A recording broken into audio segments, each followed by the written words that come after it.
Welcome to rSlash Entitled Parents, where a pair of parents demand free plane tickets. Backstory: I met my wife in high school and she was 6 months pregnant at the time. The biological father was a complete deadbeat, and the only reason I even met the two of them is because my friend was sleeping with deadbeat behind wifey's back and wanted to introduce me to him. When the baby was born, deadbeat dropped out of school and changed his number to avoid wifey and the new baby. By the time the baby was 8 months old, wifey and I had started dating. We graduated together, moved across the state to college, and went on with our lives as a happy little family. Fast forward 5 years. We've never heard from deadbeat dad, and until my stepdaughter was 3.5, she and wifey still technically live with wifey's mom on break and such in the same house they'd always been, just a few blocks from deadbeat dad. Out of the blue, he sends us a message on Facebook asking to have his daughter over for the weekend. Apparently, he had gotten his new girlfriend pregnant and they'd rushed to get married. Now the new wife, we'll call her Psycho, wanted deadbeat dad to have his daughter back.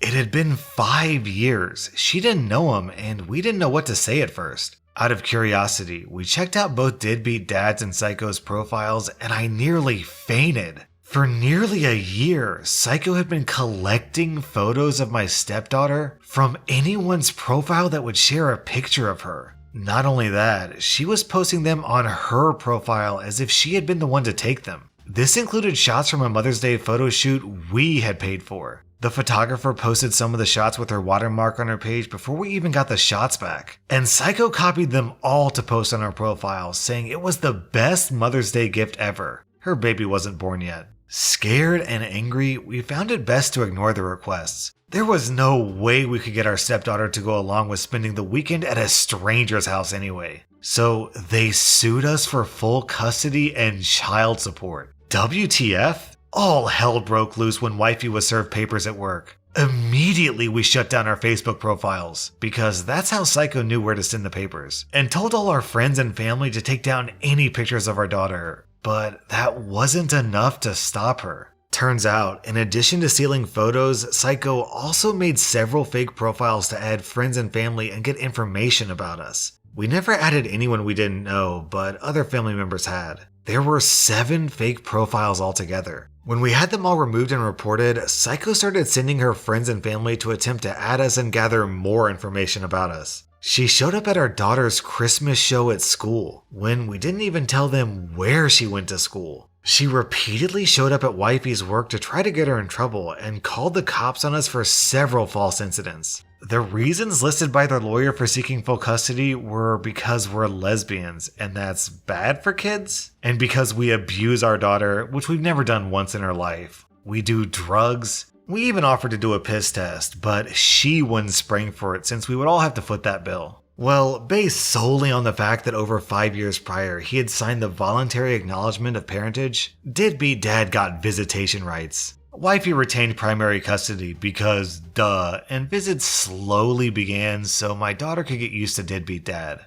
Eventually, it moved to every other weekend for the whole weekend. But our daughter never made it the whole weekend. They made her sleep on the floor in their basement, so she never liked staying there for more than a night. The custody settled, we opened a case for support, and of course, deadbeat dad tried everything he could to not be responsible for support. When he ducked out over 5 years ago, we never asked him for a dime, but they wanted all this, so we did it all. You wouldn't believe the excuses he'd try. Even though they won, Psycho didn't stop trying to destroy our names online and attempting to turn everyone from high school still in our hometown against us. She wanted the happy little family, and daughter was throwing a wrench in her plans by not calling her mommy right from the get-go. When they showed up at her spring concert uninvited, Psycho demanded daughter take her around and introduce her. So daughter introduced them as her step-parents, both of them. She just turned 6 and was still a little confused by the whole thing. Oh, that was another thing. Because Psycho and daughter had the same birthday, Psycho insisted, "She's supposed to be mine. That's why she came early." One night when daughter was at their house, we get the usual call to come and get her. Only it was Psycho's mom on the phone and not deadbeat dad. They live with Psycho's parents and neither drove, so her parents had to take them everywhere. When we get to the pickup point, daughter is in tears and deadbeat dad hops into his in-laws truck without an explanation.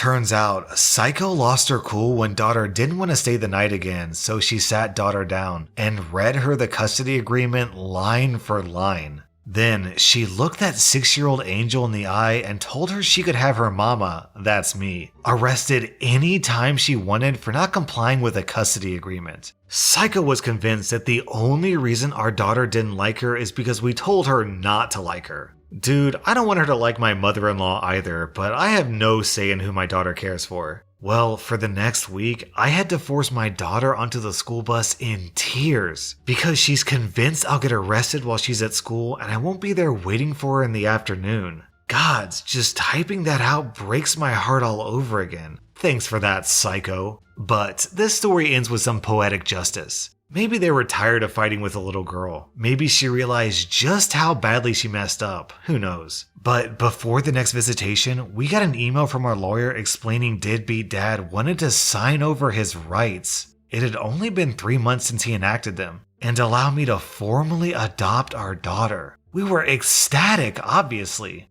We agreed, and everything fell into place. She never had to see them again, and Wifey and I could shoulder the online attacks and occasional face-to-face confrontation from everyone in their family seeing them as the victims. Life got back to normal, and we began to heal. But their story wasn't finished. 2 weeks ago, I got a message from Deadbeat Dad's sister-in-law who never really took part in the harassment. She's married to his younger brother and just had their first baby. She was hoping we would consider letting our daughter get to know her baby since they're biologically cousins. That isn't the way we see family in this house, but I understand other people put an emphasis on DNA. It turns out the 3 kids Psycho ended up having with Deadbeat Dad are no longer allowed to visit his side of the family, and our daughter is the only biological cousin left. Why? Because Deadbeat Dad abused an 11-year-old girl he and Psycho were supposed to be babysitting. He went to prison and Psycho divorced him, banning his entire family from seeing any of the kids. My heart bleeds for the little girl who had her life ruined, but I'm human. So forgive me when I say, after watching that Psycho twist my little girl all up inside, I feel satisfied with her serving of karma.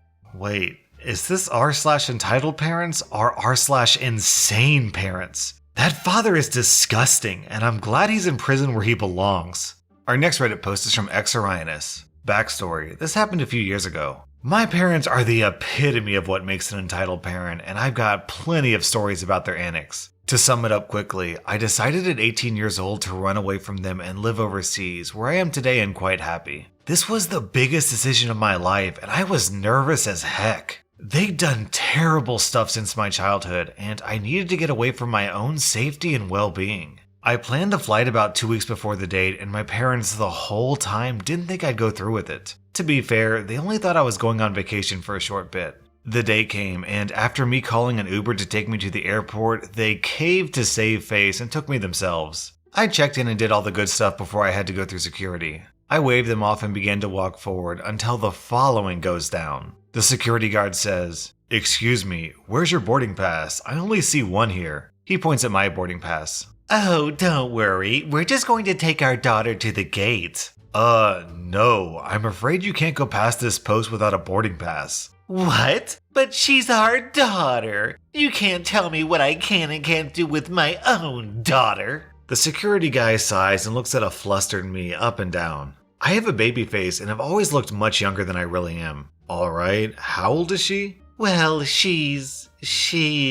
I'm 18, sir." My mom glares at me. "Shush!" "Well, she's an adult and doesn't require accompaniment from her parents. I'm afraid I'm gonna have to ask you to leave." "But she does! She's not mentally 18. She's mentally regressed and has issues." At this point, I'm shocked and embarrassed. I had depression brought on by diagnosed PTSD. Those were my issues. Yet she worded it to make it sound like I was intellectually disabled.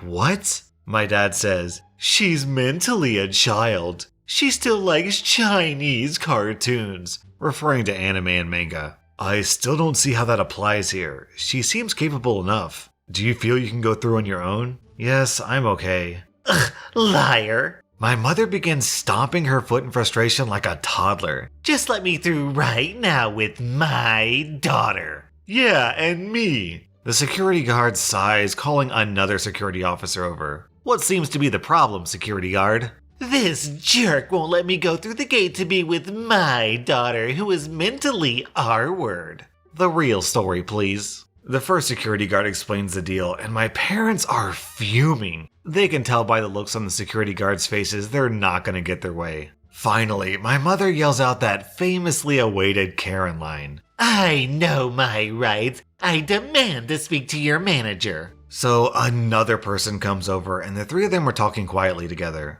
I say, Mom, Dad, this is going too far. I'm going to miss my flight if this keeps going. And whose fault is that? You should have booked a later flight. My flight is at 11 at night. Not my problem. If you miss your flight, that's on you. Finally, they stop talking and approach us. The supervisor says, Hi, I think we can make a compromise. I'm not supposed to do this, but I'll allow one of you through with her to have a meal or just sit with her for a bit. I could really get in trouble doing this, but I know how far she's going and I know it'll be hard. My mom reads her title on her name tag. I asked for a manager. Manager. This is pathetic. Your proposal is also pathetic. How are you gonna break up a nice family like that? I really will be fine. I'll catch up with you next time, okay? I understand where you're coming from, but OP seems more than capable and is an adult. I'm breaking the rules by letting even one of you go through without a ticket, but it's my offer. No.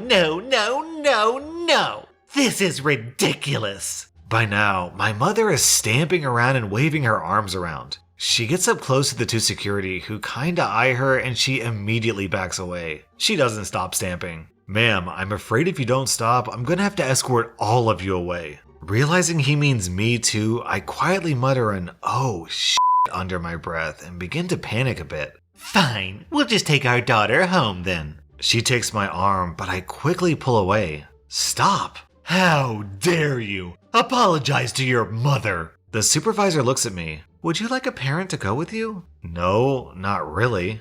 What? Okay, please come along then. No! I demand you let us on our flight with all the problems you've caused. Yeah, and make it first class, or any upgrade. You didn't get the manager, you got a supervisor, you lied to me. Manager! May I double check your ticket? Yeah, of course, and I show her my ticket. Perfect, one boarding pass for one person. Step this way and enjoy your flight. Thank you. My mother grabs my arm. No! Okay, one of us will go through. OP, you like Wendy's, right? Let's get Wendy's through there. I remove my arm. No, thank you. I grab my suitcase and walk through security. My entitled parents try to follow me and are immediately stopped. This is not the service we pay for. We should be allowed a ticket on the flight for this. Wendy's, OP, Wendy's, come on, Wendy's. I don't look back and I'm now further away. I can no longer hear them over the line of people I'm in. I got my flight just fine and arrived in one piece. I cut contact with both of them. Legend has it, my entitled mother is still screaming, Wendy's, to this day. Down in the comments, Cute Bleeder adds, pro tip, wait for your parents to plan a vacation of their own and schedule your leave for then. You can leave them a note or something. Worked for me. Then someone replies, I would love to hear your story. And Cute Bleeder responds with this post. Oh god, here goes. Basically, my parents were awful all around. I paid rent since the month before turning 18. Paid part of all the bills, even had to get my own internet line when it became a thing. The worst was I didn't pay extra for AC, lived in Florida, so my parents had a board put over the ceiling vent in my room and attached tinsels to make sure they could see if it was ever blowing. I used my parents' bank account for the longest time until they bought a car with my money. Everything was in their name. I had to pay them insurance and loan payments. They would only ever take cash. I also wasn't allowed to use the car for anything but work, church, Jehovah's Witness 4 times a week, and driving my brothers around. If I broke the rules, they would call the cops and report it stolen. When my older brother crashed it and when my mom ran over debris the morning after a hurricane, popping 2 tires, I had to pay for it all. I mention those and know that there are more, like the no boyfriends, no talking to people outside religion, no blah blah blah that deep parents do. Because if I broke any of that or missed a church day, my rent would double permanently. One day mom calls me in and asks for money to fix the AC, which I do not benefit from. and I say I can't spare any since I was trying hard to save. She pulls out my bank statement and tells me I have just over $300 in my account and she wants it all. In my head, I was like, WTF, she probably used my statements to know when to raise rent and such. From then on, my work. Bless you, Dawn from McDonald's. You're my best manager ever and I miss you. Let me forward all my mail there. Then, nearing October, my parents planned a vacation over Columbus Day to go to Disney. My mom worked there and could get her husband and some of the kids in for free. I was expected to pay for myself and for some of the free hotel because I would be using it. I opted out, saying I needed to work all I could. The next morning, I put my notice in at work for the Friday they'd be gone. The moment my entire family left the house and me alone, I packed up 2 boxes with clothes, computer, and very little else. I had a Greyhound ticket to the Midwest where some people I knew a little from online were moving to as well. I kept the secret only because I formatted my computer daily and kept a floppy disk with the relevant IRC files and logs. My dad worked with computers and checked regularly. I left them a note saying goodbye, dropped all my online handles and emails, and jumped without a parachute. No regrets. And then, when someone comments that they're glad she's free, she replies, "They had the last laugh. They took out a loan in my name." I got a collection agency calling me 3 years after I left, roughly $5,300. But at the very least, when she drove her car to the bus station, she parked the car in a tow-away zone. That was r/Entitledparents, and if you like this video, then let me know by hitting that like button because it really helps my channel grow.